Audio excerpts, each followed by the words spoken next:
Knicks family, what's poppin'? It's your boy. We're back in effect from just a few hours ago because I was just on last night.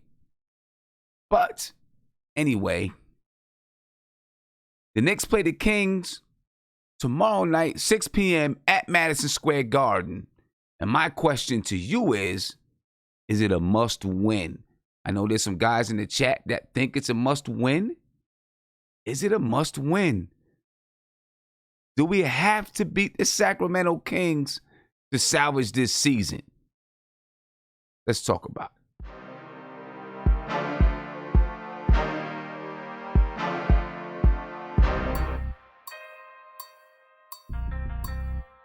That's the thing.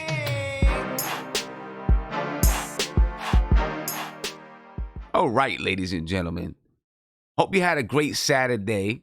You know, my Saturday's been... I've been able to relax a little bit this Saturday. Just sit back, chilling, watch some movies and stuff like that. I did want to get on earlier. It wasn't to be, but it's all good. I'm on now. You know what I mean? So we could talk about this Sacramento Kings and New York Knicks, or New York Knicks and Sacramento Kings game. Because I'm telling you right now, it's not going to be a walkover. I know a lot of people say that this is a team that the Knicks should beat. I'm not sure right now if there's any team that the Knicks should beat. It's definitely a team that you want to beat if you say that the Knicks are going to be or should be at least challenging for the 8th seed. Then you got to beat up on guys like the Sacramento Kings. But I'm not sure if the Knicks should beat this team or not. I tell you what, the Sacramento Kings are probably better than their record says. They're most likely going to end up better than what their record says, I think.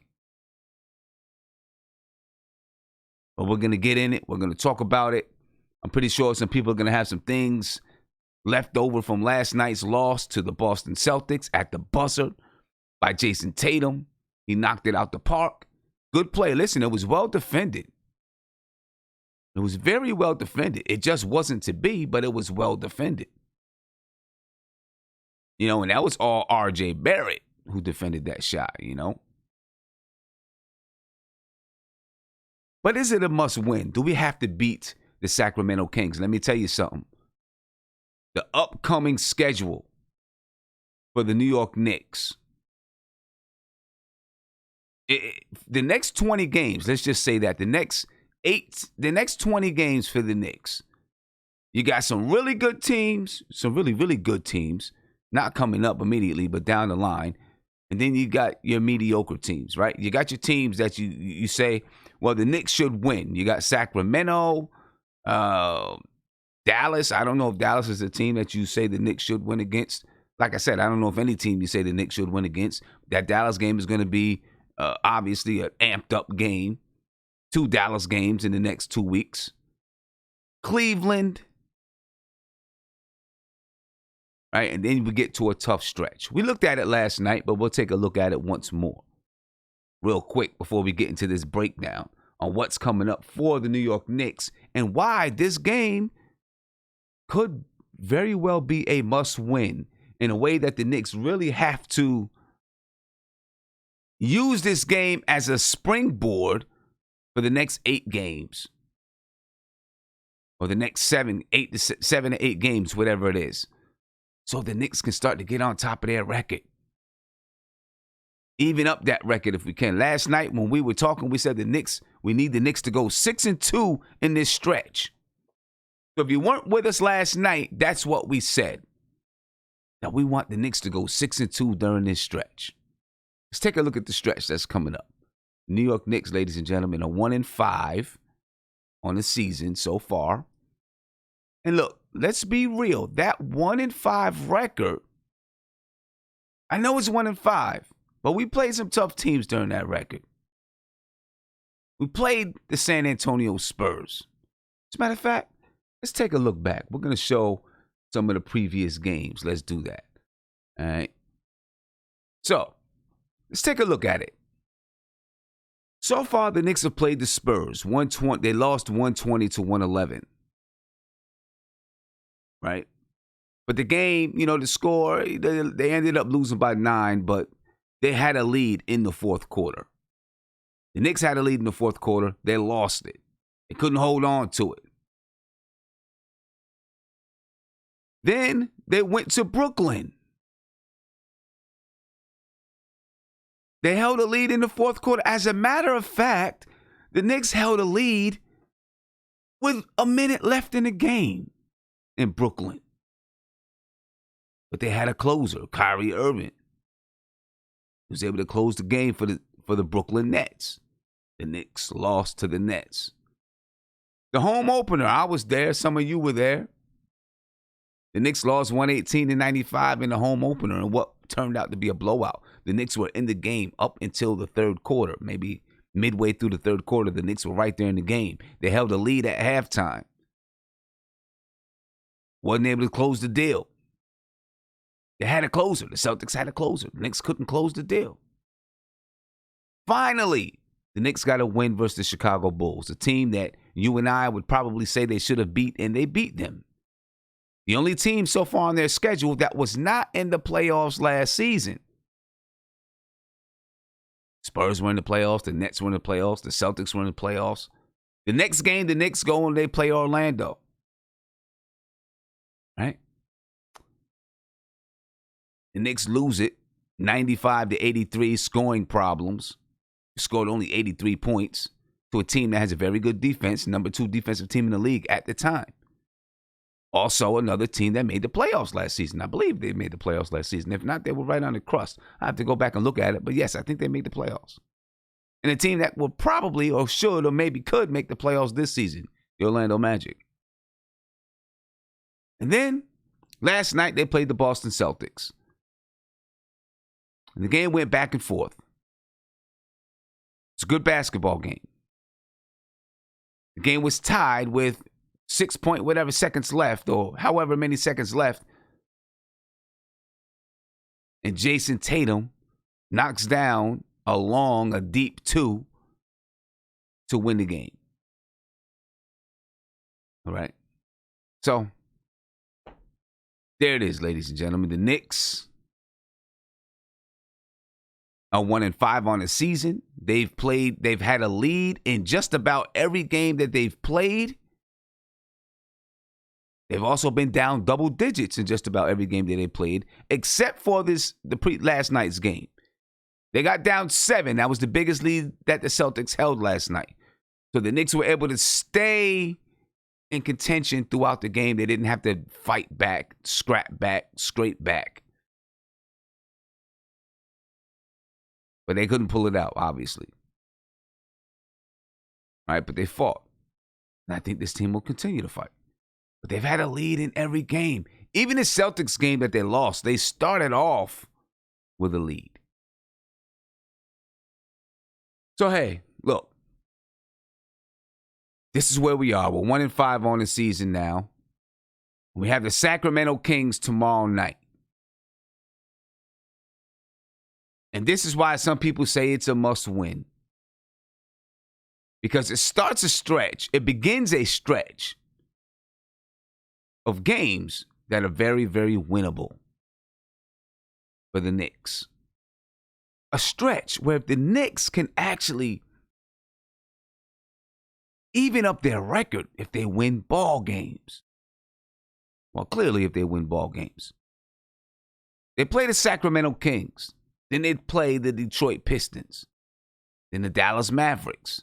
Then the Cleveland Cavaliers, Chicago Bulls, and the Dallas Mavericks again. These are games that are winnable for the Knicks.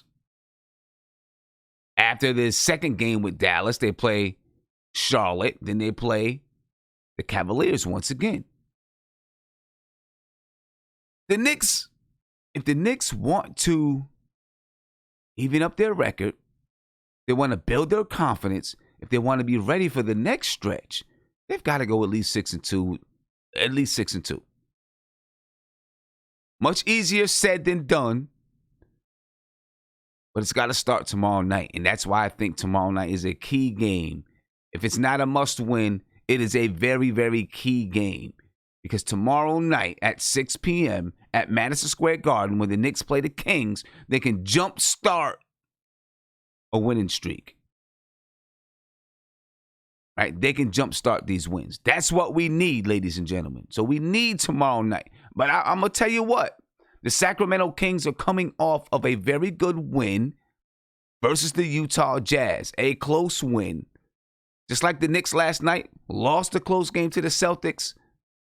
The Sacramento Kings won a close game to the Utah Jazz. Two teams that are very good defensively, talking about the Celtics and the Jazz. And two teams that are going to be towards the top of both of their conferences, talking about the Celtics and the Jazz. The Kings got a win. The Knicks lost at the buzzer. So both teams should be coming into this game with confidence. The Sacramento Kings probably with supreme confidence because they actually pulled it out for their first win of the season. Okay. They actually pulled it out for their first win of the season. So we're going to see what the Knicks can do. See if the Knicks can pull in a win tomorrow night against the Sacramento Kings. All right, now, I want to take a minute and no, you see nobody's in the video chat, right? Nobody's in the video chat right now. It's all good. I don't know where you guys at. I'm sure we'll get some people in there sooner or later. All right, just to let you know, if you want to call in, you can call in 516-405-2246. And we can talk. I can get your perspective on tomorrow night's game. But the Sacramento Kings are coming off a good win. And I'm pretty sure the Sacramento Kings are going to be, they feel like playing the Knicks, that they should win and they should defeat the New York Knicks. I'm pretty positive they feel that way. And they should feel that way. They should feel as though they are the better team than the New York Knicks. They were closer to making the playoffs last season. They have some talented guys on that team, ladies and gentlemen.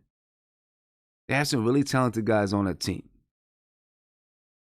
Before we get to that, though, I do want to hear from R.J. Barrett. We didn't get a chance to hear R.J. Barrett in full last night as he played against, coming off the loss to the Boston Celtics.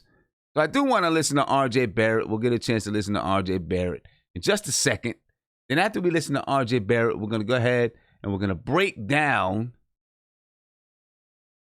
the Sacramento Kings or the New York Knicks. I should always begin with the New York Knicks, right? Should always begin with the New York Knicks, not beginning with the Sacramento Kings. We're going to break down the New York Knicks versus the Sacramento Kings. All right, so let's take this second, man. Let's listen to R.J. Barrett talk about last night's game. We heard everything from Coach Fizdale. We can listen to him again. And then we'll get to the Sacramento Kings, and we'll break down the Sacramento Kings, all right? This is R.J. Barrett, ladies and gentlemen. Check it out. All right, RJ, I know you wish you could have that last possession back with Jason Tatum in that shot there, but walk me through defensively, what was that game plan? We switched everything. He got the ball, made a very tough shot in the corner, very contested, fading away too. It's a tough shot. Overall, when you take a look at playing this team a week ago versus playing them tonight, defensively, what difference did you see? We stayed locked in. We stayed locked in all game long. The whole fourth quarter, we was fighting, and that's the identity of our team, and we did that tonight.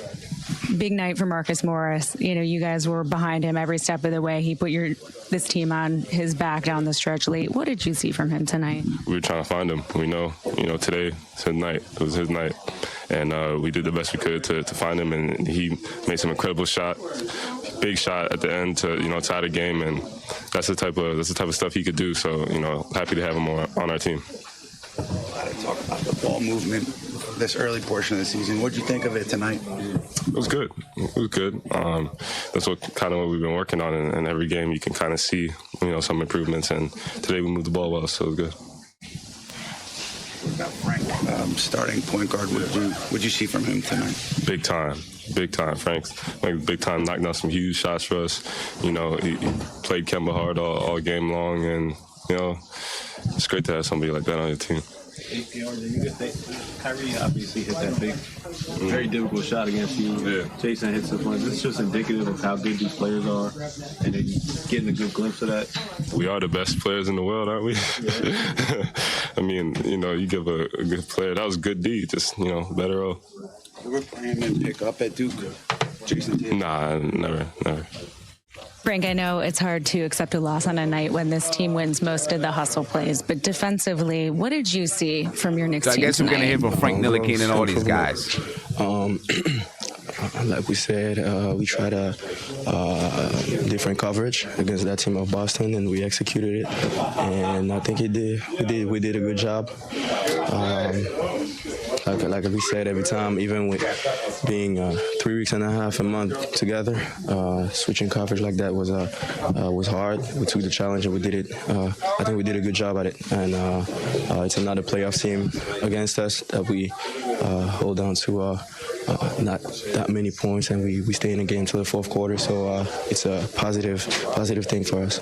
And for you get your first start at point guard. The ball moved really well tonight. What did you see in the way that you were able to set your teammates up? Great things. Like you said, the ball movement was great. It was not perfect, but we still improved tonight, and we got to keep on working, keep on trusting each other, make plays for each other, and he's gonna come. But I think we're right there, and we see it every night. All right, ladies and gentlemen. So you heard from R.J. Barrett, and you also heard from Frank Ntilikina. Both guys believe and feel that the ball movement was better. Both guys take some positive things away from last night's game. I take some positive things away from last night's game. The ball movement part, I think that the ball movement has been better. I just feel like we're moving east and west instead of north and south. And something that I heard from Frank Ntilikina in there is the switching. Look, I have no problem with switching. I don't. But we talked about it last night, and this switching, it's beginning to get the Knicks in trouble because teams, and it's always gotten us in trouble, but teams recognize that there's a weak defender on the floor, and so then they switch their best player onto that weak defender because they know the Knicks are going to switch everything. You know what I'm saying? So what's that mean for tomorrow night's game? Right? Tomorrow night, the Knicks are playing a very, very fast guard in De'Aaron Fox, maybe the fastest guard in the league. Right? What are they going to do? They're going to find a way to switch De'Aaron. They're going to find a way to make the Knicks switch. Right? They're going to set a screen with whoever they want whoever they want De'Aaron Fox to match up against. They're going to make that switch. Then they're going to let De'Aaron Fox go to work. Now, in that starting lineup, maybe they try to switch with, set a screen with whoever Julius Randle is guarding. And we're going to look at the roster. We're going to look at the lineups in a second. Whoever Julius Randle is guarding, maybe they switch, get Julius Randle on De'Aaron Fox, and then let De'Aaron Fox go to work. Right? You can see the same thing maybe happening with Buddy Hield. Getting him switched off to maybe Mitch Robinson or something like that. Let Buddy Hield go to work.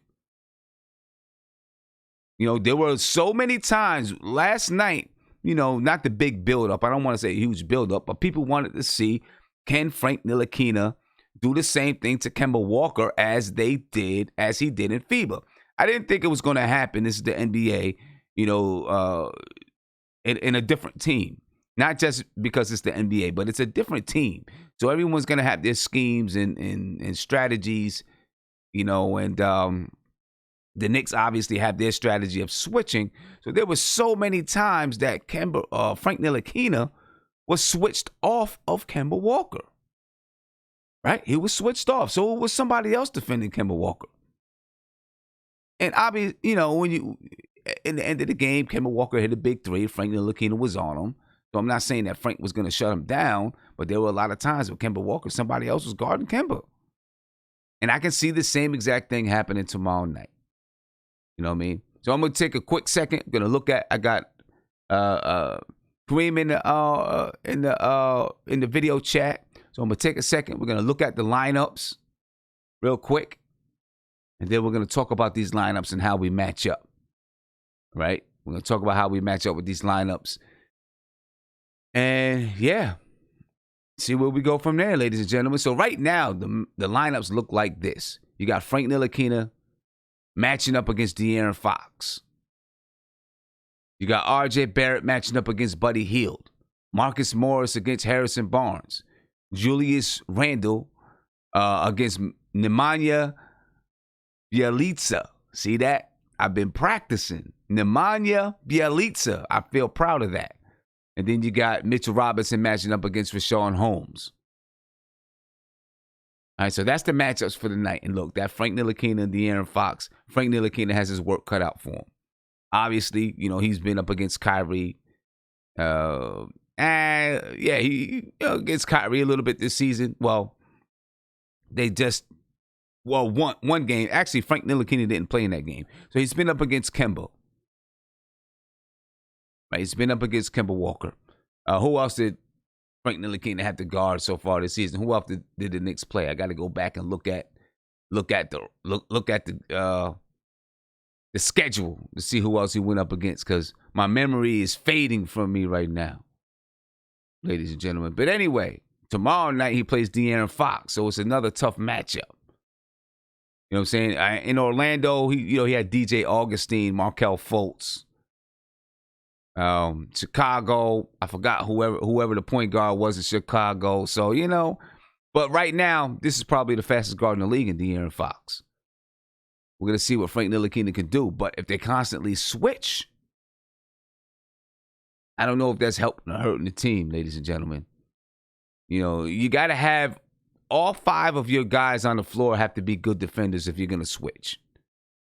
You know what I'm saying? Everyone's got to be a good defender if you're going to switch. And your big guys got to be able to guard some of those, small point guards coming off screens, coming off switches, and those type of things. You got to have defenders that can play defense. If you got 1 or 2 in your lineup that can't play defense, smart teams are going to switch. Get their best guard, their quickest guard isolated on your worst defender. Green, what's popping, man? How you feeling? Hey, Sam, I'm well, and yourself? I'm feeling pretty good, man. Trying to get some rest this weekend and whatnot, Yeah, likewise, man. So what are we gonna do against Sacramento? Are we going to switch it up? Are we gonna continue to switch like we have been? And if so, can it work for us? The defense has been a little bit better this year. I'm not gonna say it hasn't. We're gonna look at the defensive rating. I think right now we're 19th in the league, somewhere around 107.6 or 107.7 or something like that. It's not awful. Could be better. We had 1 or 2 games where the scores were, maybe a little bit more inflated. The Spurs scored 120 points, but it's been better. And hopefully it'll get better if Frank Ntilikina remains in that starting lineup. It should get better. You know what else too, Sam, man? Him and Mitch in the game is deadly.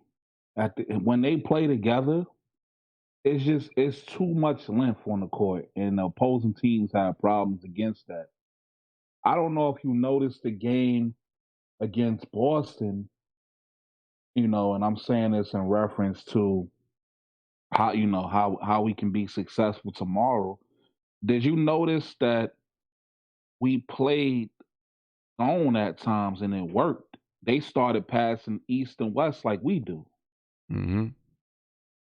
So honestly, I think with him, I would try to. If I was Fizdale, when Frank and Mitch is in there together, try to get some zone sets in where you're not giving De'Aaron Fox the room to just run on you. And I know it's easier said than done, but I'd rather turn him into a jump shooter than a slasher. Okay. And look, the thing, the Sacramento Kings, that haven't been so far this season shooting that well from the field. Now they shot 48% from the field against Utah. Mm-hmm. I still think they were in the 20s, 20-something% from 3, and we'll take a look at those stats. But they haven't been shooting that well from the field so far this season. And so and to be fair with the Kemba Walker thing, like Kemba Walker made 14 points off free throws. So you got to factor that in too. He was 14 for 14 from the line. He was killing at that free throw line, man. Right. But he was. But we put him on the line, and he was the wrong person to put on the line that night. Yeah. So that's what our mistake was. But honestly, man, I like what I saw because I didn't get on yesterday. But man, Frank is the man. Like, I had no worries when he was out there. I wasn't, we were gonna mess things up, and a few people played well, yesterday. It's just, this dude made that unfortunate shot. Yeah, man. Listen, I knew I could feel it. I could see that he was gonna make that shot, man. I could see it. When it inbounded to him, I said, "Oh man," because I knew it. I don't know. I just knew he was gonna make the shot. I could feel it. I could see it. It's a good shot though. I mean, my biggest complaint with the Knicks. We can't let this dude pass the Hill either, man, because Hill is going to be waiting for those shots. Yeah. Right. Right. I mean, we got to be watching for that. He, once if we let Fox run and penetrate, he's just going to throw out the shooters. It's going to be a long night. Yeah, definitely. That'll make it a really long night if that's what happens. You know what I'm saying? It'll make it a really long night.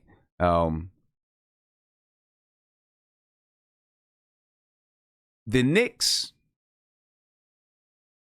the one thing I will say is that the Knicks are very good. Right now, they're one of the top teams in the league at keeping opponents from scoring in the paint. Part of that is because they collapse. They collapse into the paint, then teams kick it out. So you're right. We don't want Sacramento to start scoring in the paint on us, but we also got to make sure that we're getting out quicker to those 3-point shooters. Right now, they haven't shot that well so far this season from the 3-point line. I think they're around 32%. But we don't want them to get hot on us, and they're hot on us, and they're coming off of a win versus Utah.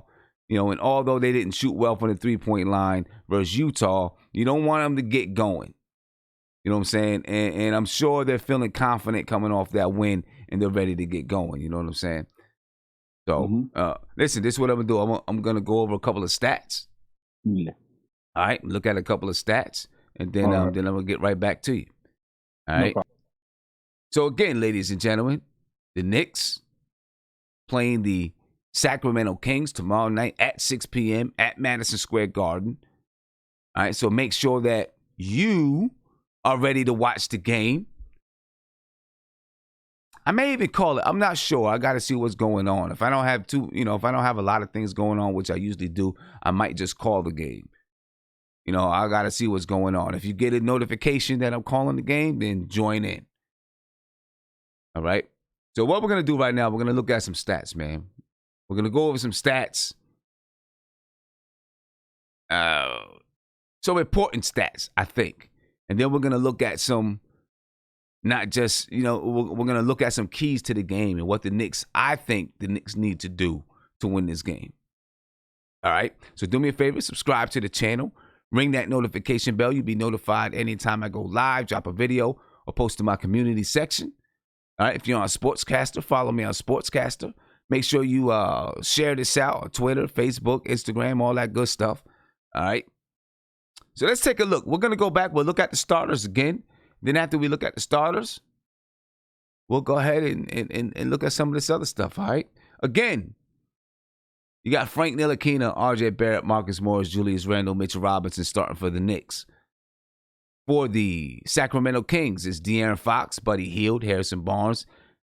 And then I forgot. But I'll say his last name, Bjelica and Rashawn Holmes. Right? That's the matchups for tomorrow night. Obviously, De'Aaron Fox, Buddy Hield, those guys make that team go. Right? Buddy Hield coming off of getting a nice contract with the Sacramento Kings. They make that team go. Still for the Knicks, Dennis Smith Jr. is out. Alfred Payton is out. Reggie Bullock is out. I think Mitchell Robinson is still going to play, but he jammed up his finger or something like that. So he does have that going on, but I think he's still going to play. Now, Mitchell Robinson's only been getting 16, 17, 18 minutes a game. I think that Coach Fizdale should switch up that starting lineup. But hey, he said he's sticking with Mitch Rob. I'm riding with Mitch Rob with him. Okay? Both teams are 1-5, ladies and gentlemen, and looking to try to start a streak. The Knicks have lost 1 in a row, if that's what you want to say. They lost their last game, and the Sacramento Kings won their first game last night. A team comparison, look at what the teams are doing right now. The Knicks are averaging 100.8 points per game. They give up 108.8 points per game. The Knicks are shooting 41.9% from the field. Right? They shoot 35.6% from three. They grab 48.5 rebounds a game. They average 17.5 assists and 18.4 turnovers. The Knicks are one of the top teams in rebounders. I think they're top 10 in rebounds. They should be if they only shoot 41% from the field. You know what I mean? Or 42% from the field. They're going to be a top rebounder team. The Knicks' defensive rating so far this season is 107.6. That's good for 19th in the league. Their offensive rating is 100.3. Down towards the bottom, the 27th in the league. And here's the thing, man. You know, what we heard all summer long from everybody is that the Knicks know they can score the ball. This is what we heard from Knicks players, from fans. They got guys that can score the ball. They got to do it on the defensive end. Well, the defense is mediocre right now. Hopefully with Frank Ntilikina starting, it's going to get better and stay better. Or stay good. Stay better. Stay good. We'll see. And we'll see if Frank Ntilikina is going to continue to start when Alfred Payton and Dennis Smith Jr. get back in the fold. We'll see how that whole thing plays out. Right? But the offense was the one thing that everyone said we're not worried about. But right now, the offense sucks. It sucks. No ball movement. We shoot a bad percentage from the field. We have a hard time getting open shots. We don't score in transition. Right? We're one of the worst teams scoring on the break in the league. One of the worst. We play at a slow pace. Sacramento Kings, they average 99.2 points per game. Their opponents average 113.2 points per game. They shoot 42.2% from the field. They shoot 32.4% from three. They only grab 41 rebounds per game.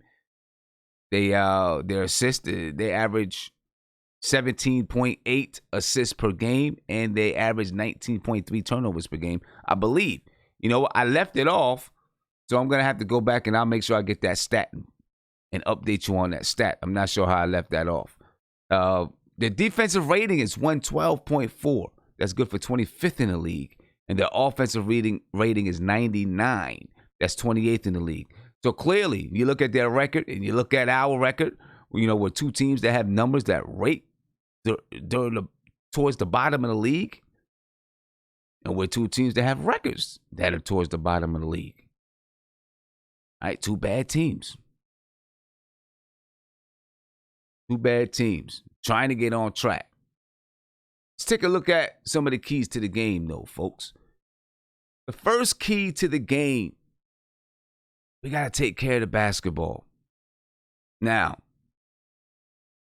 you know, the Sacramento Kings, they're not a team that scores a lot in transition, at least so far in the league, right? And let me get that up for you. There you go. Take care of the ball. They're not a team that's actually scoring a lot of points on the break. Right? They're not scoring a lot of points on the break, but we don't want to get them started because it doesn't mean that they can't. De'Aaron Fox is quick. He's fast. He's fast. Right? So we can't let these guys get out on a break. Now, we turn over the ball a lot, but also check this out. The Knicks are 27th in the league in opponents' fast break points. They give up 17.8 points per game on the fast break.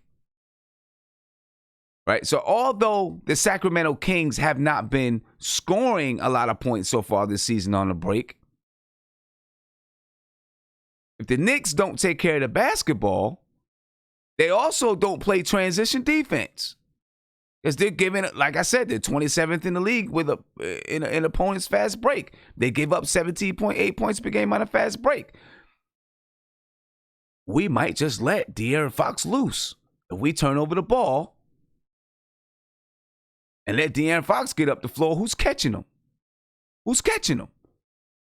Not many people are catching him. So we got to take care of the ball, not let the Sacramento Kings get out on the break. Right? Not let them get out on the break. The next thing, we got to score in the paint. Right? The Sacramento Kings, they give up 50.3 points per game in the paint. All right? 50.3 points per game in the paint the Sacramento Kings give up. I think that's like 21st in the league or something like that. We got guys that can score in the paint. Julius Randle, number one guy that can score in the paint. We know that. We got to do a better job getting them the ball there. We got to do a better job like Guillermo or Gizmo, you guys who are new, that are just joining us. Go look at last night's stream and you'll know why we're calling him Gizmo. But like Gizmo says, we need off-the-ball movement while Julius Randle has the ball in the post. We can't sit there and watch while the defense has 1 foot in the paint or 1 foot angling towards the paint, and then they're ready to send double teams. Okay. So we got to score in the paint. Other guys, Bobby Portis can score in the paint, right? You know, from post-up position. Sometimes he misses layups. Julius Randle too, but he can score in the paint. You know what I'm saying? Marcus Morris can score in that post area. So we got to take advantage of that. Take advantage of the paint, score in the paint. All right. The next, let's try to get out in transition. We don't score in transition. Right? Not only are we one of the worst teams in opponents scoring on a fast break, we are one of the worst teams in scoring on the fast break in the league. Right, so we got to find a way to get out in transition. If we're one of the best rebounding teams, there's no reason why we can't get the ball and get out. Right? Start running that fast break. Try to get some easy buckets. Put some pressure on the defense. Now, it's going to be easier said than done against the Kings because the Kings are a very good transition defense team. Right? They're 5th in the league in opponents' fast break points. They give up 10 points per game on the fast break. That's 5th in the league. They only give up 10 points per game on the fast break. All right? So it's going to be easier said than done. We're not just going to get out there and start running all over the Kings because they get back on defense. They get back on defense. So, but we've got to try to get out in transition. See if we can get some easy buckets in transition. See if we can put some pressure on the defense. We're not doing it. Julius Randle, sometimes when he runs point forward, he gets the rebound. He starts advancing the ball up the floor, but it's very slow. It's plodding. Marcus Morris, the same. Frank Ntilikina does a good job getting the ball up the floor and pushing it up the floor, sometimes by the dribble, sometimes by the pass. What Frank Ntilikina does not do is take a chance and penetrate off that fast break. He doesn't see the lanes to the basket as quickly as some other guards. You know, when Frank Ntilikina is coming up the floor with the ball, he's looking to see who else is open. And if he doesn't find a pass, he comes back out and sets the offense. Not a problem with that. But every once in a while, I'd like to see Frank Ntilikina try to attack off that fast break. He's got the speed. He's got more speed than I think a lot of people realize. When he decides to turn it on, he can go. I know a couple years ago, I was laughed at about it. You know, people like, Sam, you know, you say Frank Ntilikina is fast, he's slow, blah, blah, blah, blah. When Frank Ntilikina decides to go, he can go. I've seen it. I've seen it, and I know that some of you have seen it before. I would just like to see him do it a little bit more. You know, he gets the ball on the break. There's no one to pass it to. Let's see him attack the glass and see what happens. See what happens. But we've got to find a way. We talked about scoring in the paint. That's another way to score in the paint, by penetrating. And we don't have guards right now that can penetrate. Not tonight's game or tomorrow night's game. Dennis Smith Jr., Elfrid Payton, those guys are out. Elfrid Payton does a better job penetrating than Frank Ntilikina. So does Dennis Smith Jr. But those guys are not there. So we need Frank Ntilikina to penetrate or try to penetrate. And he doesn't have to do it to the point where he's turning the ball over, but maybe a couple of moves here and there. I'll take that. Especially since David Fizdale is not playing Alonzo Trier, who right now is our best guard. And maybe even when Dennis Smith Jr. and Elfrid Payton are playing, he still might be our best guard at attacking the basket. Because he knows when to pull up. He can also score through contact. And he can get to the glass. He can get all the way to the glass. I'm not going to go there because we went there last night. So I'm not going to go that deep into it. We'll see if Alonzo Trier gets on the floor. David Fizdale, before the Boston game, did say that Alonzo Trier has to be ready. That's all he said. Kind of alluded to, maybe we're going to get him in. Didn't happen. But still, we get out in transition. Hey, look, Trier can help us get out in transition too. That's something he can do because he will attack the glass. But anyway, I'm going to move on from it. Transition defense. All right. We talked about taking care of the basketball, but there's going to be some turnovers. And there's also the Kings are going to rebound the basketball. They may not win the rebounding battle. We're going to talk about that. We better win the rebounding battle. We should win the rebounding battle. But the Kings are going to rebound the basketball. And when they do, we can't let them get out in transition. We've got to play transition defense. Like I said, the Knicks give up 17.8 points per game on the fast break. Opponents score 17.8 points per game on the fast break. Transition defense.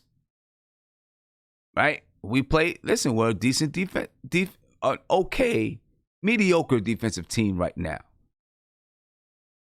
When you take the totality of the season.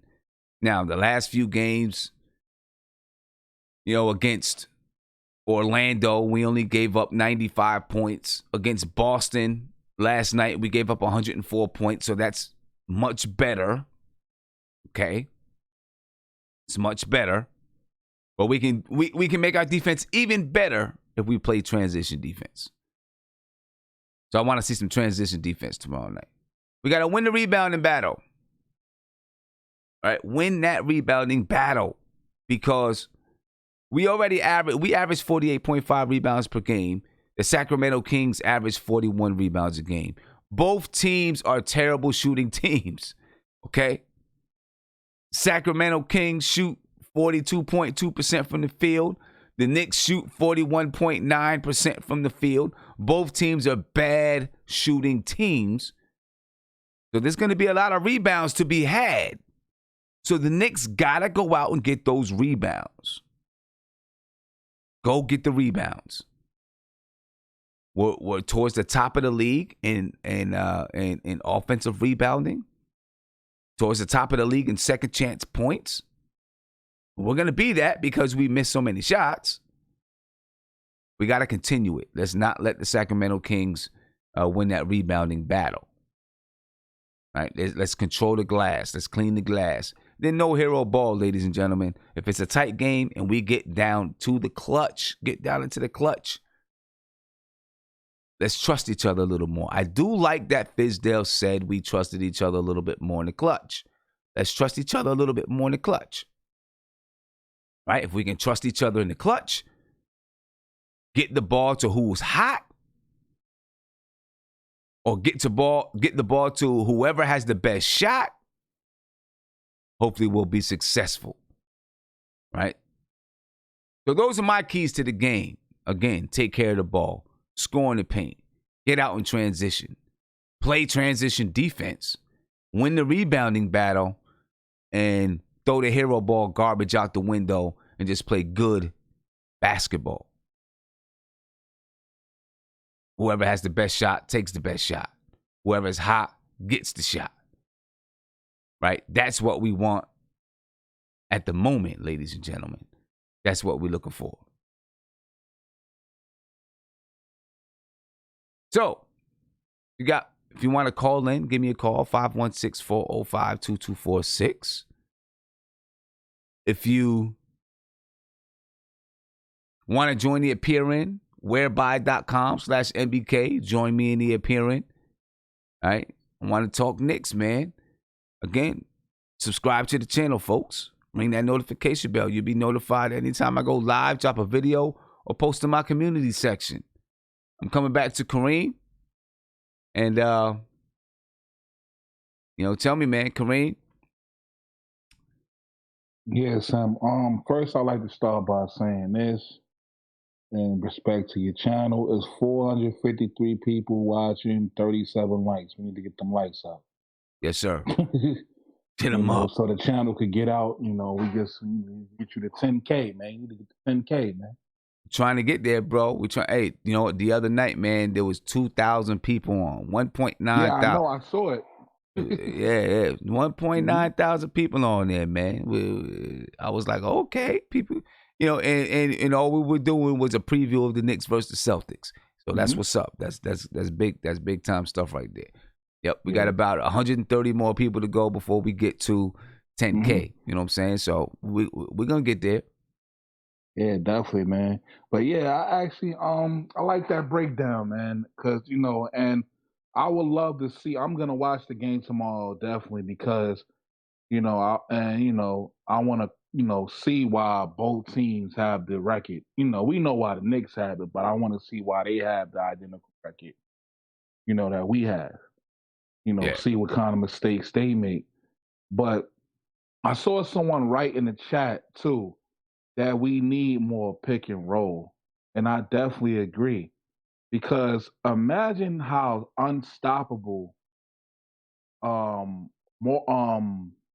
Randall would be if he learned how to use a pick and roll game. Mm-hmm. He would be unstoppable. But I remember it was a play where Frank ran the pick and roll with him. He didn't even know what he was doing. Like, it was like a foreign concept to him. Yeah. But it's like I don't see it. I'm like, we set no screens. I yell at the TV, set a screen. Like, I never see screens.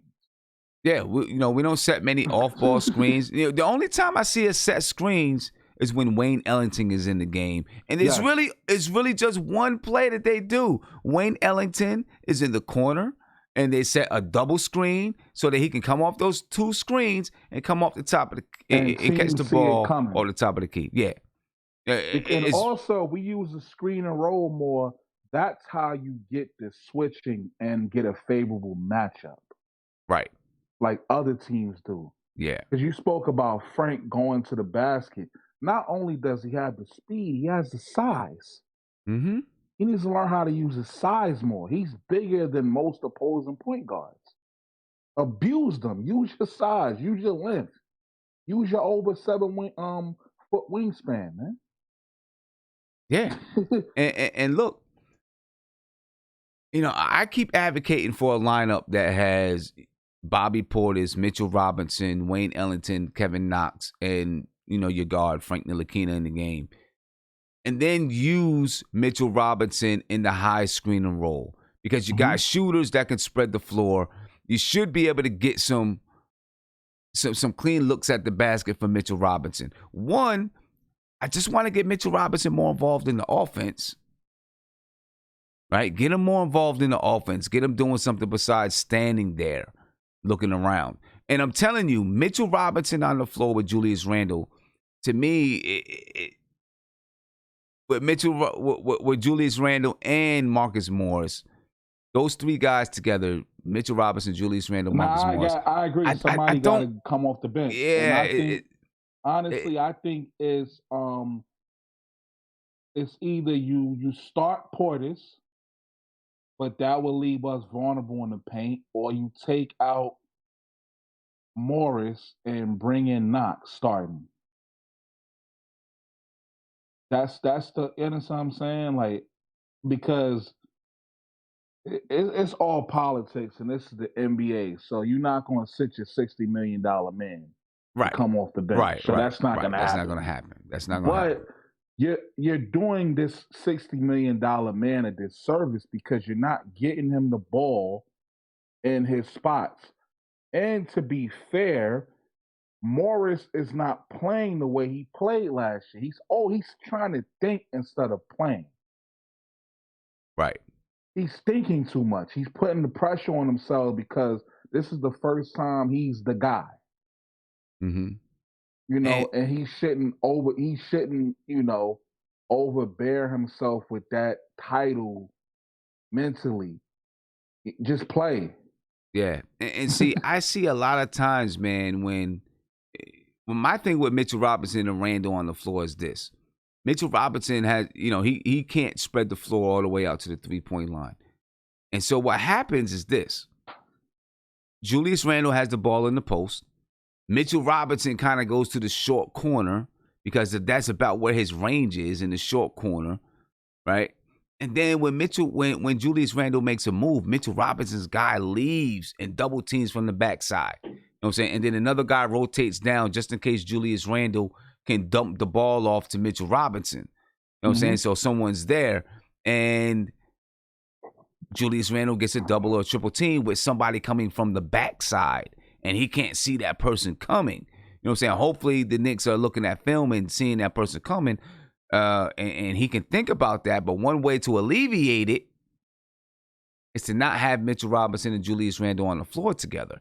Have Julius Randle and Bobby Portis on the floor together, because Bobby Portis can take that opposing center, move him out to the 3-point line. Now you can't bring that center around to double team from the backside. That center can't run baseline and then double team by Julius Randle. You know what I'm saying? So now the floor is a little bit more spread. I think that's a way to alleviate it. Even if you don't do it, I mean, obviously Bobby Portis and Julius Randle play together during the course of the game. You know, if he's gonna stick with Mitchell Robinson in the starting lineup, you know, stick with it for however long you're gonna do it. You know, I can understand. You know, you're starting the game. You got Mitch, you got Frank. You know, Frank can play defense on the guards, get steals. Mitchell Robinson can help protect the paint to try to start the game off. But then I think throughout the game, you got to get Mitchell Robinson out there with a lineup that does not include Julius Randle and does not include Marcus Morris. Well, maybe Marcus Morris, because Marcus Morris can spread the floor, right? So if you wanted to have a lineup that's Marcus Morris, Mitch Robinson, Frank Ntilikina, or R.J. Barrett, Wayne Ellington, and Kevin Knox, right? That way, you know, the floor can be spread so that we can get Mitchell Robinson to the basket, running to the rim. You know what I'm saying? We can get Mitchell Robinson running to the rim for some alley-oops. I mean, that's about all that he can do right now is run to the rim and block shots. But at least we get some more offensive production, not just him, you know, getting the follow-up rebound, which he does a good job at doing sometimes, getting those follow-up rebounds and dunking it in and whatever it is. You know, but if we can get some more from him on the offensive side and make him more of a threat and ease some of the pressure off of some of the other guys that are trying to force it, like Marcus Morris and Julius Randle. You know what I mean? I really want to see Mitch with that kind of a lineup on the floor and see if we can get R.J. Barrett and Frank Ntilikina helping him to run to the rim and get some lobs at the rim. You know, off of that high screen roll. And I definitely agree, Sam. And then to even like add on to what you just said, right? The point you just made, right? And I wanna get your opinion on this. I can tell that Fizdale is not a great X's and O's coach on paper. Like, you can see it. Right. But I like him as the coach But he needs to get a supporting cast that can help him with that. He needs assistant coaches that can help him draw up these schemes. What I also was telling somebody, I was speaking to one of my friends about this as well. I think that since there's no, like, it used to be where your veterans on your team were 38, 36. You don't have that anymore. I think a lot of these guys that like your Dwayne Wade, your Kobe Bryants, these guys that have just retired, they should put these guys on the payrolls of these different teams to help out, to work with the players, to help develop the players. But I really believe that Fizdale needs a better supporting cast. He needs somebody that could draw up some schemes on, and just really get some sets, some actions, because I don't see it. I don't see it. Nah, I agree with you 100%, man, because I don't see it either. You know what I'm saying? I'm not seeing the sets. I'm not seeing the actions. I see that Wayne Ellington, that shit, we see it coming, man. The team, the opposing team, be laughing like they just see it coming. See it coming. Ellington wound up getting smashed like a sandwich. Yeah, or we see it coming. Or he catches the ball up at the top of the key and it goes nowhere and nothing really happens from it. You know what I'm saying? Yeah, there's no way that you can't be more innovative. That you can't be more innovative with Wayne Ellington and the style that he plays. Not just Wayne Ellington, and Damian Dotson. They play the same style. Yes. Coming off those curls. Coming off the screen. And I just saw somebody write in the chat. They were saying that he should be an assistant coach. Nah, he can be a coach, but I feel like every team needs that assistant coach or just personnel, even if it's not an assistant coach. Somebody, a team of people that you got stashed away that could just draw up, just like masterminds that could really optimize your team. Because I feel like these players are not being used to their full potential. And we're doing them a disservice by not using them to their full potential. Yeah. I and this is why players don't develop and players don't, it's like when you see the NBA now, because I can't even just say it's the Knicks. Who's really running something that's like, oh my God, like they just have the personnel that's just drawing up these wicked plays. Most of the people, they have a guard that's going collapse the defense, if you want to call it that, and then pass out the shooter. Right. That's all they do. Yeah. Yeah, without a doubt. Hey, let me get to a couple phone calls, all right? Be back to you. Caller, you on live with Nothing But Knicks. What's popping? What's good, Sam? I'm chilling, man. How are you? I'm good. You still talking lineups? Yeah. Well, lineups, anything Sacramento Kings and Knicks. That's what we're talking right now. Well, for me, what I was saying in the chat was basically you can't play Randall with either Morris or Robinson. You can't play him with Morris because they both chew up the clock, and then you can't play him with Robinson because of the spacing. So they gotta separate that. And what I was saying is basically, I think you should start Bobby Portis. Start Knox instead of Morris and Mitch. I know the defense is gonna suffer, but if that's the route that you want to go offensively, I think that's the five that you throw out there if you're looking for offense, because it spreads the floor. You got shooters on. Basically, you got shooters, and then you have Morris, who could basically get that one-on-one down low, because everybody has to respect the shooters around them. Right. You mean Randall can get that one-on-one down low? Exactly. So that's what I was saying. That's what I was saying. If you want to go offensive, I think that's the five that you throw out there. And then another unit that might work is as my forwards, I'll throw Bobby, Morris, and then Mitch, because Bobby could spread the floor. Bobby and Morris could spread the floor. You Mitch spread the could play floor. center, Yep. and then you have two guards. So I think that could be like a second unit. You could switch however you want. Right. So I think Right. I think that's another way. That's another unit Fizdale could use that it won't mess with the floor, the offense, Right. so much. Right. Nah, So, I and agree then with you. Listen, I agree with you, man. I really think we need to switch around and start lineup. Clearly, Julius Randle's not going to come out that starting lineup. You know, so you got to get some more shooting around him, so we don't have. So he's not getting these. The reason why he can get these double and triple teams is because we're not spreading the floor well. You know what I'm saying? Exactly. If you got people that's going to knock down that three, the- you're not going to see so many double and triple teams down there. The defense is gonna take a hit, but it's not like we don't have shooters on. We have shooters on the team. The thing is that they're not being put in positions to be able to. You know what I'm saying? The ball gets stagnant. Everybody starts looking.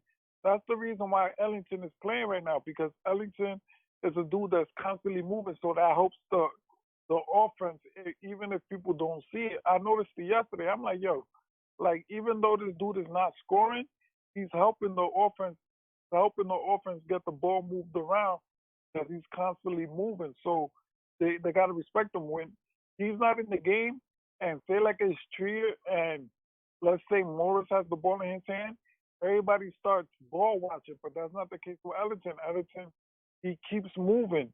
And at some point, the ball finds him because he's always moving. Everybody else gets caught ball watching when they're in at times. So I think that's the value that Ellington brings. On top of that, that he's a okay defender as well. Yeah, So, nah, definitely. I agree with you. That's the value that he brings to the team. And, you know, yeah, I don't know. I don't know. You know, Fizdale's gonna stick with Mitch starting. You know, I think he's already said that. I don't know if that's the right move at the moment. You know, I feel that he should be coming off the bench if you're gonna, you know, and there's nothing wrong with him coming off the bench. He's only playing 17, 18 minutes a game right now anyway. but you know what?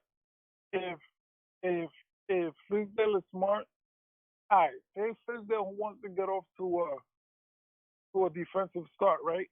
Then I'm not mad at that five that he wants to throw out there, right? But if you're gonna do that, then when they bring in their second unit, you bring in your offensive unit, so we could at least start to score and get some points in while they have their second unit, which is not going to be a good defensive unit anyway. Right. So it's like, that's what I'm thinking. I don't know. Yeah, and now I feel you, man. There's a lot of work that has to be done with the lineup, or is there a lot of work? I don't know. Fizdale just has to he's got the pieces and the players. He's just got to put them together the right way. Yeah, and I think he's having trouble with that. Like, that's his problem. He's not seeing it with those thick ass glasses. He's not seeing what everybody else is seeing, and I don't get it. Like, but yeah, I don't know, man. That's what man. I'm seeing. I'm seeing that from my phone and my TV at home. I'm thinking that's what he should be doing. But I don't know. I feel you, bro. And I'm seeing what a lot of people are saying too. Like, he doesn't want to, like, yo, if these two dudes come back, man, and he gives their minutes to Frank, I mean, he takes away Frank's minutes, I don't even know how that's gonna work. Yeah, I don't know. That's gonna be wild if he does that. Yo, you know, people are gonna pull his ass up. Yeah. But I could see Peyton being a backup for Frank, or I could even Peyton starting and Frank sitting, because they're basically the same player. But when it comes to Dennis Smith, if Dennis is not what he was prior to funk that he was in, then I really don't see a place for him on this. Because he doesn't give you anything defensively. Yeah, At least not compared to what Peyton and Frank gives you. Yeah. Yeah, that's going to be interesting to see what happens when Dennis Smith Jr. and Elfrid Payton get back, especially like you're saying with Dennis Smith Jr. You know, I know Fizdale's going to want to throw him out there, you know, and see if he can get him going this season. I know he's going to want to. Throw him back out there because they're going to at least want to build up his value. Yeah. So Man, I guess we should expect that. Man, we're going to see. Hey, I appreciate the call, man. You up? All right, no doubt. All right, man. Peace. Yeah, it's going to be some interesting things going on. A couple of tidbits about the Sacramento Kings and the New York Knicks. The Kings have won 3 games straight over the Knicks and 7 of the last 10 dating back to the 2014-2015 season. All right, Sacramento's 7-3 record against New York since 2015 is its best against any opponent over that time. Go figure. The Knicks have been one of the worst teams in the league over that time. Go figure that, ladies and gentlemen. We got Isaiah in the chat, man. Finally, Isaiah's in the chat at a decent time when I'm not getting ready to end it. And he can, you know, get his little words in. Isaiah, what's going on, man, with the big yellow LSU shirt on? What's up, bro? How you feeling? Isaiah, you there? I guess Isaiah's not there already. See that? This guy, man. I don't know what's up with Isaiah, man. I don't know what's up with Isaiah. It's funny, right, Kareem? This guy, I don't know what's going on with him, man. But until we get Isaiah back, I'm going to go ahead and review again just some stuff pertaining to the Knicks and the Sacramento Kings. All right, take a look at this information again for those who are just joining us. All right, the Knicks and the Kings play tomorrow night, ladies and gentlemen. They play tomorrow night, 6 p.m. Remember, it's an early game. All right, so don't sleep on it. It is an early game, and it starts at 6 o'clock. So make sure you're ready for that. Don't forget, it's an early game tomorrow, starts at 6 o'clock. All right, it's played. The Knicks are home at Madison Square Garden. So make sure you're ready to check that out. Tomorrow night starters, you got Frank Ntilikina facing off against De'Aaron Fox at the point guard spot. Shooting guard R.J. Barrett facing off against Buddy Hield, Marcus Morris, and Harrison Barnes. Julius Randle versus Nemanja Bjelica. I think I said it right. Bjelica. And then you got Mitchell Robinson facing off against Rashawn Holmes. And I say facing off against each other, but matched up against. Let me say that. That's a little bit better. That's who's matching up against each other. Again, Frank Ntilikina getting his second start of the season. Team comparison, the Knicks, both teams are 1-5, as I think I already said. The Knicks are shooting 100. The Knicks are scoring 100.8 points per game. They're giving up 108.8 points per game. Their field goal percentage, they shoot 41.9% from the field on average, 35.6% from 3, 48.5 rebounds per game. They average 17.5 assists and 18.4 turnovers per game. The Sacramento Kings, and I need to fix this for you guys, ladies and gentlemen, because I didn't fix it before. All right, so I'm going to go ahead and fix the turnovers for the Sacramento Kings. But while I'm doing this work here, ladies and gentlemen, the Sacramento Kings, they scored 99.2 points per game. Their opponents are scoring 113.2 points per game, and I'm going to get this back up on the screen shortly. You know, just be a little bit patient as I get it there. All right. They shoot 42.2% from the field, the Sacramento Kings do.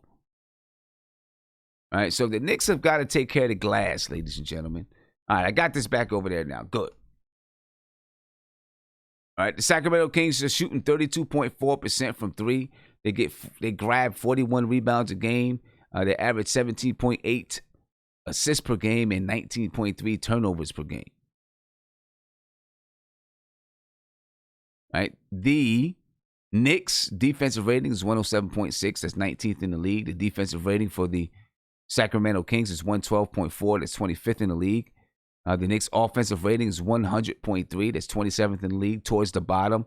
And the Sacramento Kings are towards the bottom in that area too at 99. The offensive rating is 99, and that's 28th in the league. Let's take a look at some of the keys to the game. What do these guys need to do? The Knicks need to take care of the basketball. Take care of that ball. We don't want the Sacramento Kings running out in transition. Now, the Knicks did a good job against Boston, managing their turnovers, not turning the ball over crazy. All right? But they need to take care of the basketball. Again, they average 17 turnovers per game. The Knicks also give up 17.8 points per game in transition on the fast break. If you take care of the basketball, you can eliminate those fast break points by opposing teams. Right? You're not going to eliminate them altogether, but you can eliminate some of them. Half of those points. You can eliminate half of those points. If the Knicks take care of the basketball, that 17.8 fast break points per game will go down to 9 or 10. Take care of the ball. The Knicks got to score in the paint. The Sacramento Kings give up 50.3 points per game in the paint. One of the worst in the league, towards the bottom of the league. The Knicks got to score in the paint. Use Julius Randle. Use Bobby Portis. Even Taj Gibson can score in the paint. Find a way to get some penetration. Maybe use Alonzo Trier. Since he can penetrate to the basket, maybe use Alonzo Trier to get into the paint. But let's find a way to get into a paint because they're vulnerable in that area, obviously. And teams are able to score in the paint against them. Let's try to score in the paint. Transition. Let's try to get out in transition. The Knicks don't get out in transition. We're towards the bottom of the league in transition scoring and fast break points. The Knicks are towards the bottom of the league. We need to get out in transition. Right now, we don't have a lot of fast guards out there. I mean, Frank Ntilikina can be fast when he wants to, but he doesn't utilize his speed like he can and like he should. He doesn't utilize that speed. Alonzo Trier is a guy that can help us get out in transition, though, Coach. Coach Fizz. Now, Coach Fizz, if you're watching, and I'm going to tell you what, I think Coach Fizz watches the show. I really do. Coach Fizdale does have a pulse of what the fans feel. He listens to stuff. He watches stuff. He reads stuff. I know he does. Because I see sometimes the lineup changes that he makes is congruent with what fans are asking for. It happens like that a lot of times. I don't know. Maybe the fans are just so smart and he's like, and then he does it too. And so it seems like he's following what the fans are saying. But it seems like he does that sometimes. Or maybe he just does watch the show and he gets his tips from the show. So, Coach, if you're getting your tips, if you're getting some tips from the show and we are helping you to assistant coach the team, get Trier out there. He can help us. He can help us score in transition. He can help us score in the half court as well. See what he does. Give it a go, man. I don't know what's going on in the locker room, though, so I can't answer for that. But get a kid a go. But let's try to get out in transition, man. Try to get some easy buckets. Pick up the pace a little bit. We also got to play transition defense, folks. Like I said, we give up 17.8 points per game on a fast break. Another way to eliminate or try to bring that score down so opposing teams don't run all over us and score crazy points, especially with De'Aaron Fox out there. Guy is quick. He's fast. Got to play transition defense. We got to win the rebounding battle. The Sacramento Kings, they shoot a paltry 42.2% from the field, and the Knicks are worse. They shoot 41.9% from the field. So there's going to be a lot of basketballs bouncing around unless one of these teams get hot. The Kings did shoot 48% from the field last night against the Utah Jazz. But we got to win this rebounding battle. The Knicks are towards the top of the league in rebounding, offensive rebounding, and rebounding as a whole. So we got to win that rebounding battle. We're towards the top of the league in second chance points. We got to continue to win this rebounding battle. Right? If we win the rebounding battle, we get offensive rebounds, we can negate some of that transition, some of the transition scoring. Now, I'm not saying that the Sacramento Kings score a lot in transition, but what I'm saying is that the Knicks give up a lot of points in transition, and the Knicks turn over the basketball. You put those two things together, and De'Aaron Fox with his speed against the Knicks, they could score on the break. It could happen. But if the Knicks take care of the basketball, they play some transition defense, and they grab rebounds. They grab offensive rebounds. They can cut that out. No hero ball, ladies and gentlemen. No hero ball. The game gets down into the clutch. Let's trust each other. Let's play together. Let's play for each other. Whoever's got the hot hand, that's who gets the shot. When the ball moves, whoever's open, that's who gets the shot. That's what we want to try to do. That's what we want to try to do, ladies and gentlemen. The Knicks versus the Kings tomorrow night, 6 p.m. And do me a favor, folks. I'm glad you guys are here. Thank you for being here with me on a Saturday. I'm pretty sure there's other things you can be doing, but you're here with me, so I definitely appreciate it. All right? Subscribe to the channel. Ring that notification bell. You'll be notified whenever I go live or drop a video or post in my community section. So go ahead and subscribe to the channel right now. Smash that like button. Hit that thumbs up button for me. All right, share this out on all your social media outlets. Any platform that you participate with, share this out. NYC Power Group, you said make Trier the closer. He could be. He could be the closer. Or one of the guys, if he's hot that night, he can be. I mean, Trier has the issues to do. Trier has the ability to do it because he can score. He can get to the cup. He can knock down the mid range, and he can knock it down from three. Ishmael Abdi, you said turnovers are the main issue with us right now. We did take care of the ball against the Celtics. We did a better job taking care of the ball against the Celtics, and you can see it was a close game. But yes, we got to take care of that basketball. You know what I'm saying? We can't give up the basketball. We can't turn the ball over and shoot a bad percentage and expect to win basketball games. You know what I'm saying? It's not going to happen that way. It's not going to happen that way. So yes, they definitely need to take care of the basketball. You know what I'm saying? Esco, you said, man, Fizz runs the same damn play 95% of the time. You're right. And those plays are going east and west, not north and south. I'm saying we definitely got to get that going. Let me see who else do I want to talk to in the chat. Give me a call, ladies and gentlemen, 516-405-2246, or you can join me in the video chat, whereby.com/NBK. All right, I'll keep looking at the chat. If I see something that I like in there, then I talk to you. All right, I only got a few more minutes left. I got about 9 minutes left, ladies and gentlemen. So if you want to get your calls in, make sure you call me. Again, 516-405-2246. Tomorrow night, 6 p.m., the Knicks play the Sacramento Kings. All right, let's get back to guys in the video chat. You know what I'm saying? Get some last takes. Oh, Big Freezy in the building. What I'm talking about. Big Freezy in the building.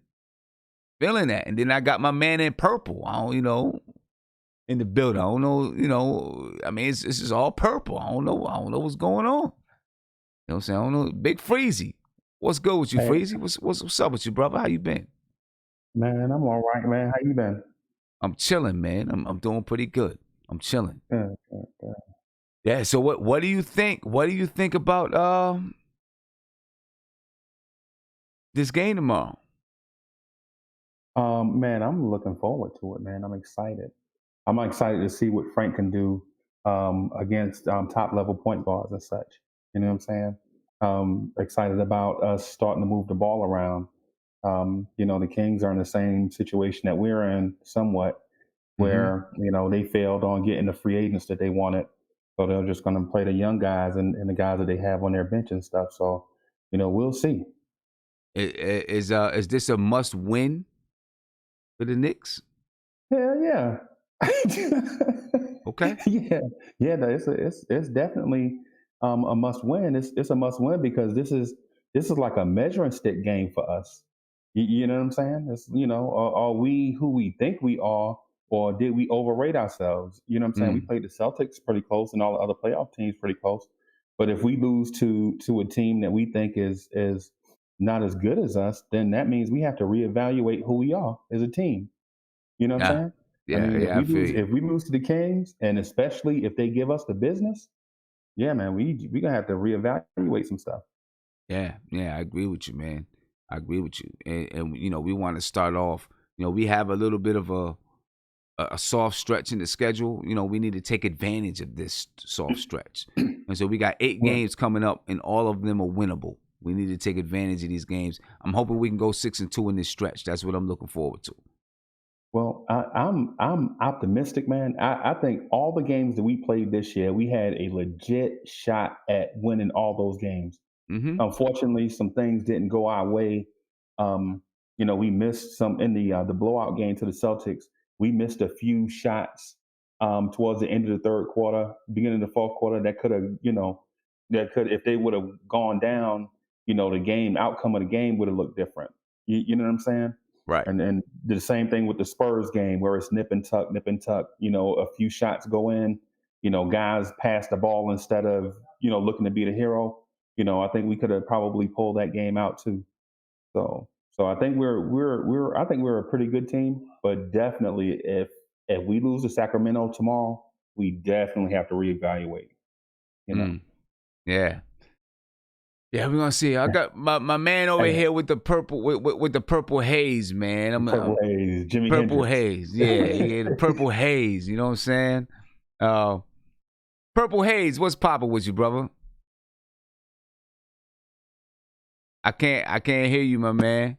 Can you hear me now? Oh, there we go. My bad, I was blocking it, but yeah, I got peer pressure to join the chat, bro. Famous and Guillermo was saying he was gonna block me if I ain't call in. Them guys, see, that's the reason why I'm about to switch up and take these mods out. People abusing their mod, they bullying me, man. They abusing the mods. So what's your name in the chat, bro? My name, Jay. Yeah, you can call me Jay. Jay. All right. So give me your take, man. What's your take on the game? Is it a must win? Yeah, absolutely, it's a must win. Luke Walton, he's coaching worse than Fizdale is right now, bro. We should definitely come up for real. He's bad, bro. King's Twitter or whatever you want to call it is up in arms. They calling for his job early. So offense is weak. Okay. Yeah, we definitely got to get that dub. We gotta change up the starting lineups though, bro. That Morris, Randall, Mitch, front court is mid, man. There's no movement. There's no ball movement. Spacing is terrible. Mitch can't get his usual lobs like he was getting last year because it's all clogged up in it. Yeah, man. Yeah. We're gonna see. We're gonna see what Fizdale can do. Hopefully, like I said, I feel like Fizdale pays attention to everything that happens with Knicks, not just Knicks Twitter, but social media, Knicks content creators. I feel like Fizdale pays attention and listens, man. So I was gonna say, hopefully he's listening, bro. When everyone was cheering for Frank at that Celtics game, it seems like all of a sudden he loves Frank. You know what I'm saying? Yeah, exactly. Yeah. All of a sudden, I was at the game yesterday. I was just talking to my boy right here. I was at the game yesterday. We played. It was a great game, bro. My boy caught me in a video after that Jason Tatum shot, looking depressed. I almost swore. My bad. But yeah. Yeah, man. Yeah, no doubt. Let me get to a phone call. All right. Yeah, go ahead. I'm gonna try to get to a couple phone calls before I get up out of here. Got about 3 minutes. Caller, you're on live with Nothing But Knicks. What's popping? Popping, son. It's Worldwide West calling from Long Island. Yeah, what's going on, Wes? Same old.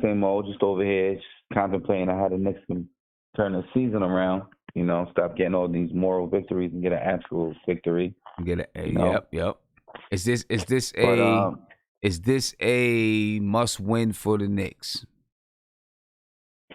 I wouldn't say it's a must win, but I would definitely say it's an important game. Every game is important at this point. You got to turn it around somehow. Being that the Kings didn't make the playoffs last year, I would like to, come out and get this win. But I think it's going to take Fizdale taking command as a coach and asking Julius Randle to take the ball out of his hands and play him as a finisher instead of a setup guy. I think we're 29th in pace of game.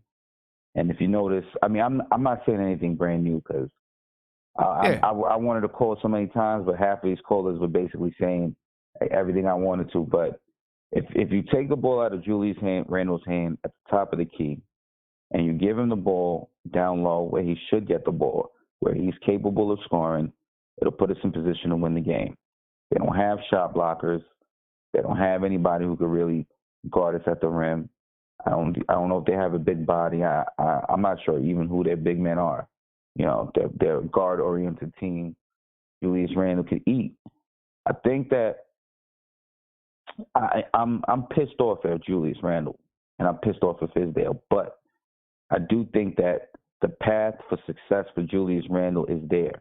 If he watches film and he sees where he should pass the ball, and the times that he does pass the ball, it works. When he gave the ball to Frank, he hit a three-pointer. You know what I mean? There's times that I feel like he passes it, but it's because he's forced to. It's almost like he almost travels. You know what I mean? And he's just a mess right now because they're asking him to bite off more than he could chew. And that's why I just don't get what Fizdale's doing by trying to overthink things. Like, he's the guy who's taking all the players out of their natural positions and forcing them to do something that they're uncomfortable with doing. And in that process, it's screwing up the offense. Yeah. Why would you want to take the ball out of Frank's hands? Why would you want to make Julius Randle a point guard when he was playing center last year? You know what I mean? That's moving over 4 positions. That's insane. Yeah, and Fizdale does a lot of overthinking and overcoaching, man. I think he does. I think he does a lot of overcoaching instead of just a lot of overcoaching. Trying to do too much sometimes, I feel like. Absolutely. Right. So I like Fizdale. I think he has good principles. I think he has a good idea on how to be a coach, but he's a novice coach. And like one of the callers said, that dude, Guest, I'm not sure what his name is.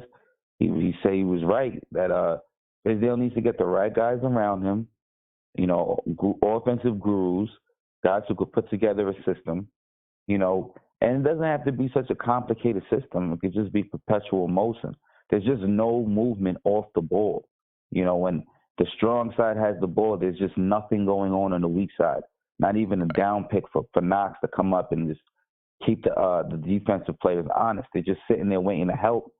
Randle makes a move, and they're right there up under him. It's like there's no offensive creativity, And one thing I'm gonna say, I like Trier. I want him to play, but I personally don't think that Wayne Ellington has given Trier space to play yet. He's hit a lot of big shots at opportune times in the game, in my opinion. You know what I mean? And I feel like, until he consistently doesn't play bad, he's playing solid defense too. I know Trier has way more potential, and I do want to see him out there, but I just feel like Wayne Ellington kind of is like playing decent. One thing they should do is use Ellington though in the Novak role. Instead of giving him 30 minutes a game and starting him, let him play 17, 18 minutes a game, come in for 3-minute, 4-minute spurts, see if he can get hot, run a different play. Like, they run the same, you notice the only play that Fizdale runs, like the only one play in his playbook is the Wayne Ellington curling to the top of the three-pointer. That not like, it seems like, it's so basic, teams has figured it out. I don't know if you noticed that, but it's just like Fizdale is so basic, man. But I think we're going to win tomorrow, though. Honestly, I think we're going to come out. We're going to win. And I just want to hear your thoughts on it. Yeah, well, I'm hoping we're gonna come out and we're gonna win. I definitely agree with you. You know, with the Fizdale offense, man, is that it's very, basic. Like I said, that weave up at the top, Yeah, is very high school to me. You know what I'm saying? I mean, that weave, and it doesn't work. It keeps us going east and west, east and west. It doesn't work. You know what I mean? So, yeah, I agree with Kareem. We need somebody that can help Fizz get more creative on the offensive side, for sure. Yeah, for sure, man. I have a feeling we're going to trade for Chris Paul. That's another thing. That's my prediction at midway through the season, maybe around late December. We'd have to give up a lot to make the money match. We're going to have to give up probably Portis. What's his name? Gibson. Maybe a second-round pick, a couple second-round picks, protected picks. And Dennis Smith. We can make the contracts work. We signed a couple guys for $15 million contracts. Yeah. Well, yeah. Right. It'd be like Portis and Morris or Gibson and Morris or something. And we'll see, man. That's it. We'll see. We'll see if that happens. I think they might be more interested in what's it called over there, D'Angelo Russell than Chris Paul. We'll see. But Chris Paul, after this season, Chris Paul has one more year after this season on his contract. 2 more years. It's over in 22. Oh, woo. 22, and he's getting paid hefty. Yeah. But I'm gonna say this: if we did have Chris Paul, like let's say we managed to keep Morris, on our team, and we got Chris Paul through Randall. I mean not Randall. What's his name? Portis, Gibson. A couple other players, ancillary players, throwing Ellington, because they want to get rid of Chris Paul. They'll take expiring contracts back to make it work, and we'll throw in a pick or two. Like I'm talking about second-round pick. You know what I mean? And a well-protected first-round pick. They'll take that for Chris Paul because they want to get up off that contract. If we did have Chris Paul, we are a playoff team. You know what I mean? Well, I would agree with that. If you had Chris Paul, we're a playoff team. Probably, because he'd be able to, orchestrate things for you. You know what I'm saying? And the defense is going to be better as well because, and he's demanding. I mean, it would be a different team. How far deep in the playoffs do you go? Probably first round because you need some more guys that can. We need more. I just wish his contract wasn't what it is. Because then it can hamper you for. Like while that's good now, but it's a temporary fix. Exactly. How much longer does he have? We're gonna just be looking for a point guard again in like 3 years. So and then it hampers us in 2021. That 2021 free agency, his contract would hamper us down a little bit. But hey, Worldwide, man, I appreciate the call. Yes, sir. All right, I'm about to get up out of here, so I appreciate you, man. Have a good one. You too, brother. All right, peace. And I do want to update you guys a little bit on. I had to make a couple of changes. I had to make a couple of updates on some of the stats with the Kings and the Knicks. So I'm gonna update you real quick. We're gonna run through, looking at some of the stats and lineups and everything real quick, and then I'll be out of here, folks. You know what I'm saying? Then I'll be gone. So let's take a look at this one more time. All right, we're going to take a look at it one more time. The Knicks play the Kings at Madison Square Garden tomorrow night at 6 p.m. All right, so remember, it's an early game. It's an early game, so make sure you're ready for it. Don't forget. Set your reminders. It's an early game tomorrow. The Knicks versus the Sacramento Kings. Looking at the starting lineups, you got the Knicks, Frank Ntilikina at point guard, R.J. Barrett at shooting guard, Marcus Morris at small forward, Julius Randle at power forward, Mitchell Robinson at center. For the Sacramento Kings, you got De'Aaron Fox at point guard, Buddy Hield at shooting guard, Harrison Barnes at small forward, Nemanja Bjelica at power forward, and Rashawn Holmes at center. All right, for the Knicks, Dennis Smith Jr. is out, Elfrid Payton is out, Reggie Bullock, of course, is out. All right, let's take a look at some of the stats, and I'll show you what I had to fix. Well, as we do this team comparison, both teams are 1-5 on the season. The Knicks score 100.8 points per game. They give up 108 points per game. The Knicks shoot 41.9% from the field, 35.6% from three. They grab 48.5 rebounds per game. That's towards the top of the league. Their assists, I made a mistake here. I had the Knicks at 17.8 or whatever it was. They're actually 19.3 assists per game is what they're averaging now. And they average 17.5 turnovers per game. I had that at 18.6. I don't even know where that number came from. So I made that adjustment. The Knicks average 19.3 assists per game and 17.5 turnovers per game. The Knicks' defensive rating is 107.6. That's good for 19th in the league. And their offensive rating is 100.3. That's 27th in the league. Offense not looking good, folks. The Kings, of course, like I said, again, are 1-5. They average 99.2 points per game. They give up 113.2 points per game. They shoot 42.2% from the field, and they shoot 32.4% from three. They grab 41 rebounds per game.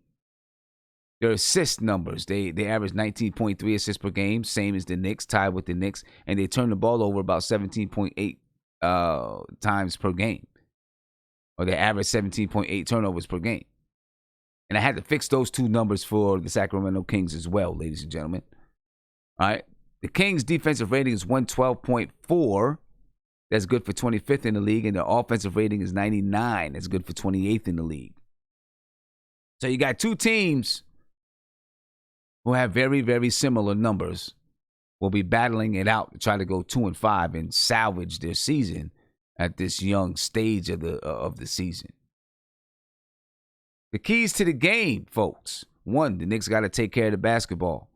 Let's not let De'Aaron Fox and those guys get out on the break because we're turning over the ball. You see, we average 17 turnovers per game. Let's take care of the basketball. We give up 17.8 points per game on the break in transition. Part of that is because we turn the ball over so much. Let's take care of the basketball. We'll get that number down.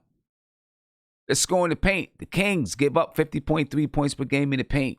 Let's score in the paint. Let's use guys like Julius Randle, Bobby Portis, Marcus Morris, Taj Gibson. Let's try to get in the paint with our guards. RJ Barrett, Frank Ntilikina, maybe even Alonzo Trier. See if we can get in the paint and score. Take advantage of one of their weak points, one of their weaknesses.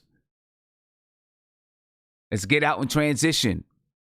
It's going to be easier said than done because the Kings are 5th in the league in allowing opponents to score on the fast break. Opponents only score 10 points per game on the fast break in transition against the Sacramento Kings. But the Knicks, look it, we're one of the best rebounding teams in the league. A lot of that is offensive rebounding, though. And this is part of the reason why the Knicks are not good at scoring in transition, because we're at the top of the league in offensive rebounding, but we're like 20 or 21 or 22 in defensive rebounding. And when you're that low in defensive rebounding, matter of fact, I'm going to tell you right now, the Knicks are 18th in the league in defensive rebounding. They're actually tied for 18th with the Pelicans with 35 defensive rebounds per game. All right, that's actually kind of mediocre. And if you're not grabbing defensive rebounds, then guess what? It's harder to get out in transition and score in transition. So let's try to dominate that defensive glass tomorrow against the Kings. Get out in transition and score. Try to get some easy buckets. But again, the Kings play good transition defense. We've got to play good transition defense. Again, we give up 17.8 points per game in transition. 17.8 points per game on the break. We give up 17.8 points. Part of it is bad transition defense. If the Knicks can take care of the ball, get offensive rebounds, we're already one of the top offensive rebounding teams in the league, and play transition defense, we can cut down these opponents' scoring on the break. Win the rebounding battle. That goes along with playing transition defense. Right? That goes along with us. We win the rebound. We grab these defensive rebounds so we can get out on the break. We grab offensive rebounds so that we can stop teams from scoring on a fast break. Win this rebounding battle. We already average more rebounds than them. Let's see what the Sacramento Kings do in defensive rebounding. The Sacramento Kings are last in the league in defensive rebounding, 29.8. So if we can keep them off the glass so that they do not get out in transition, we grab some offensive rebounds, but we can score. We can we can put it back. Keep them from getting out and running. Then we grab some defensive rebounds so we can get out and run. What we got to do. No hero ball, ladies and gentlemen. Let's try to play smart. Let's try to trust each other. Right? Give the ball to who's hot. Whoever's hitting, they get a chance to score when we're in the clutch. Or if we just move the basketball, whoever's open, they score. All right, ladies and gentlemen. Keys to the game. Tomorrow night, the Knicks play the Sacramento Kings in New York. 6 o'clock. Don't forget it. About to get up out of here, ladies and gentlemen. Let me get some last words from these guys. I ain't even getting no last words from Isaiah. You know what I'm saying? He looks like a pimp that couldn't control his ladies, so he's home pouting. That's what he looks like right now. I ain't getting no last words from him. You know what I'm saying? Look at him. You're messing with Isaiah, man. Take that stuff. Get out of here. Yo, this dude is tripping. Hey, Kareem, man. What's going on, man? Yeah, I would say Isaiah butt naked with a do-rag on. Look, I don't know what he's doing, man. Come in here. Lay it out. Yo, come in here looking all crazy, man. No, but I honestly, man, I was saying, like, when I think we're going to win this game, I also think that Fizdale is going to play Tria tomorrow. Okay. I believe he is because we're going to need him. Also, what I wanted to bring up earlier, man, is this. With this team, we can't be playing no 8-man rotation. Our strength is our depth. Yeah, I agree with you. We got to at least have 11. He just ain't getting no playing time. Yeah, He's just not getting playing time. You know, he's going with 8. I mean, I know Alfred Payton and Dennis Smith Jr. is out, That's but all it is. You know, yeah. I mean, he went with 8. He went with 8 last night, and I mean, he could go with Dotson and Trier to give us some help from that guard spot. We played 3 guards last night. 3 guards. It's not the playoffs. You know what I'm saying? I mean, I guess maybe he's treating it like the playoffs. He's really trying to get these wins, and for whatever reason, I guess he just doesn't have any belief in Trier or Dotson. I don't know. Mm-hmm. No, but that's the thing about it though, Sam. It's like it's basically, man, our strength is in our depth, and that was a big indication. Like, you know, we indicated that. Yeah. You know, so it's like that's why our strength lies. It could be 11 guys in that rotation, the most. You understand what I'm saying? Where and when you have 11 guys, you can have a more diverse lineups too. Yeah, we'll because it can be I see a lineup where Randall can thrive in the 5. I think Randall played some 5 against the Celtics last night. But he's not playing. I feel like play him in the 5, Morris in the 4, Knox in the 3. You know what I'm saying? Tria in the 2. And if this dude was healthy, had Peyton running the point in that lineup, looking to set people up. And also, if this dude Randall had a pick and roll game, man, it would be unstoppable. They should really work on that. I feel you there. Yo, Kareem, I appreciate you, man. Take some time out this Saturday. Likewise, man. No doubt, man. Have a good one. Sir. Likewise. Right, Thank you, son. Peace. Purple Haze. I'm coming to Purple Haze. Man, you want to give us some last words real quick? Yeah. I don't got too much to say. I like what he was talking about though with Julius Randle at the 5. I think they at the end of the Chicago game they had Julius Randle playmaking out the middle at the 5 position. That's when he hit Bobby Portis on those corner threes. It looked like some magic. He found some magic. But yeah, other than that, I don't got much to say. I'm gonna call in some more though. I got a lot to say. It's my first time. I'm a little nervous. You know what I mean? I appreciate you though, man. Yeah, for sure. Yeah, have a good one, man. All right, peace. Breezy. Yo, what's up, man?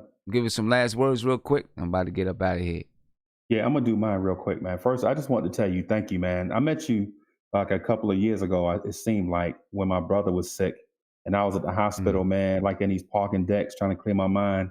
And I saw you was doing the show, so I just jump on, sitting in the truck in the dark, just chopping it up with y'all about the things I love, them Knicks and sports. So man, recently my brother passed away from that sickness. He was fighting, man. And I just wanted to get on because I was thinking like just chopping it up with y'all late at night kind of helped me get through some of that stuff. So, I just wanted to just, holler at you and let you know, man, I appreciate you. You ain't know what I was going through, you know what I'm saying? But just, being a break away from that kind of helped me or whatever.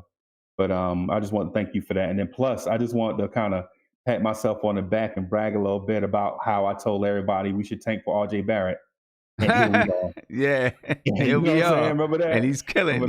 And he's killing too. Yeah, man, I'm telling you. But anyway, I think he the piece we need, man. We just need to develop the other guys, man, and then we'll be on our way to what we used to talk about last year. So that's all I got. Yeah. Hey, my condolences to you and your family too, man. Oh man, I know it's a tough thing. Appreciate that, man. I'll be back on now, man. Now that I got some time, to get on and chop it up with y'all, man. Right, but I appreciate you though. I appreciate you. Yeah, man. All right, I'll holler. All right, peace. Have a good one. All right. Yeah, man. And Isaiah, I don't know what Isaiah doing, man. I'm taking this guy up out of here. I don't know what he's doing. Ladies and gentlemen, I'm out of here. Have yourself a great rest of your weekend. Got to get up early tomorrow. Got a basketball game to coach. A men's league. Right now we're 2-2. We should probably be 3-1. We should probably be 4-0 to tell you the truth. You know what I'm saying? Last week we lost, and another guy was coaching for me. We lost. We had a lead. They took the last shot, and we let the smallest guy in the court get the rebound and put it back in. Small stuff, not boxing out, man. The smallest guy in the court gets the rebound and puts it back in on a last-second layup. They took the last shot, got the rebound, put it back in. We lose the game, go 2-2. Small stuff, the little stuff that guys think don't mean anything. But anyway, folks, I'm out of here. Enjoy some football tomorrow. Then enjoy the Knicks at 6. If I decide to get on, it's going to depend on what's happening, what's going on, what kind of visitors come to the crib and all that kind of stuff. You know what I'm saying? If I decide to get on, you'll definitely get the notification. You know what I'm saying? If I decide to get on live. But if I don't get on during the game, I'll definitely be on after the game to do the post game. All right? Ladies and gentlemen, I'm out of here. I will see you tomorrow night for sure. And, hey, enjoy the rest of your night. Enjoy tomorrow. Peace.